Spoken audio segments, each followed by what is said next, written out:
Hey guys, what's up? I am here to give you guys my recap for DanMachi's second season, or you can call it Is It Wrong to Pick Up Girls in the Dungeon Season 2 on episode 4. Now, this episode looked really simple. Don't be surprised if I don't give a lot of detail because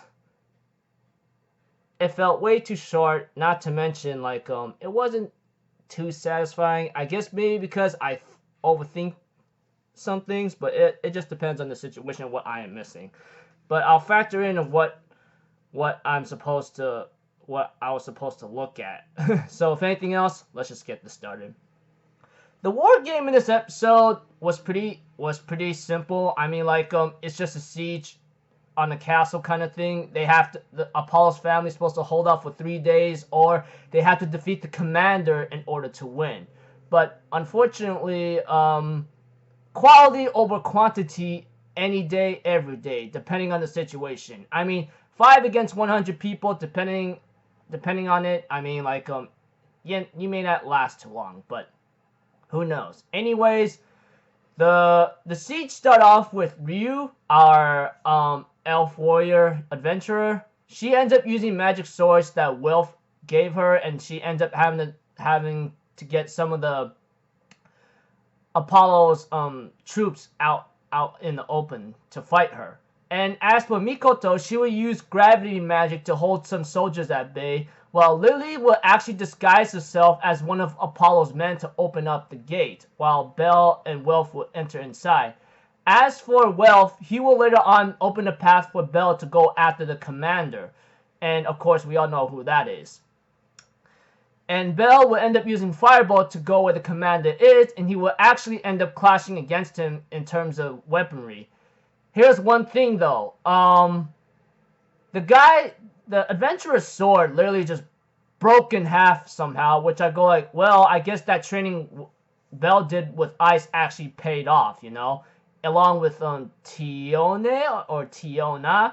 I don't know. One of the twin sisters or something, that's the younger sister. You know, flat-chested girl. Not to be mean, but whatever. But we see to it that Belle almost lost because one of the adventurers of Apollo's side ends up trying to hold him back to stop him.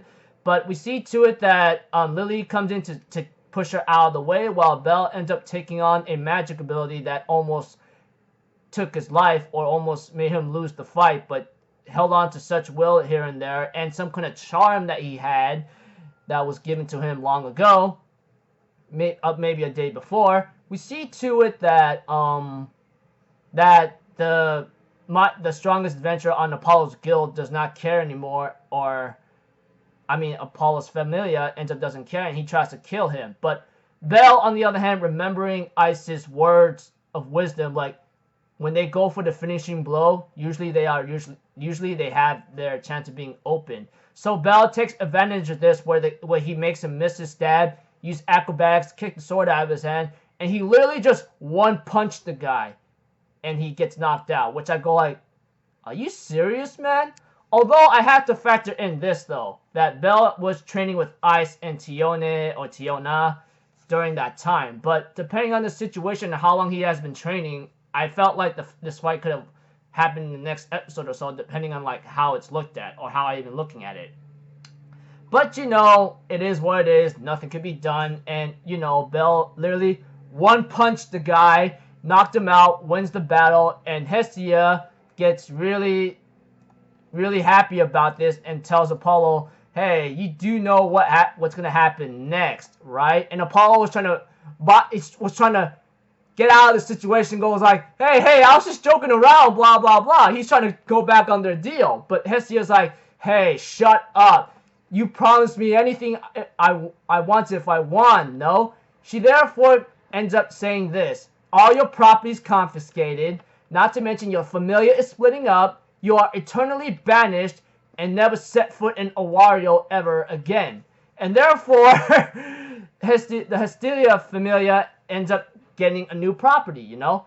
Although, I will say this, they had to bend the rules a bit, but hey, it is what it is, you know? Ha ha ha. Anyways, the Hestia Familia ends up getting a new home from Apollo, thank goodness, because they blew up their old one. And I'm glad they got this new home, because it must be tiring to live in that old pyro junk, even if it has some memories here and there. But yeah. And there's a symbol that represents Hestia Familia, you know, that includes a flame and bell, you know, which is Hestia and Belle's symbol of the Familia, which is pretty cool. Anyways, pretty slick. I will say this right now. The episode was it felt rushed or way too fast for me. I guess maybe because I thought of something else missing. But I had to factor in that, you know, quality over quantity, you know. Because when it came to the quantity soldiers, they all sucked really badly. They were just fodder people, just filling in Apollo's Familia whatsoever. And as for Bell, I mean, I knew that guy would like get very strong when he was training with Ice and Tiona. But damn, dude, it makes me question. Like, I know he gets strong. I know he has an ability that gets him stronger faster. But damn, dude, he literally just knocked out that guy in one punch. No problema. So, anyways, don't really know what's about to happen next. But next episode's called The Hearth of the Mansion whatsoever. But guess we're gonna take a look what that place is gonna be about. Hopefully, who knows? So until then. Oh yeah, speaking of which, that lucky charm given to Belle was actually from the Freya family, which I go like, yeah, we should have known. Well, it wasn't revealed until like towards the end of the episode where it had the Freya symbol, but yeah. So until then, I'll see you guys in the next video. I'm Alpha Zero, people. Have a good day, and I'll see you guys next time, alright? Peace out. Bye-bye. Toot-toot!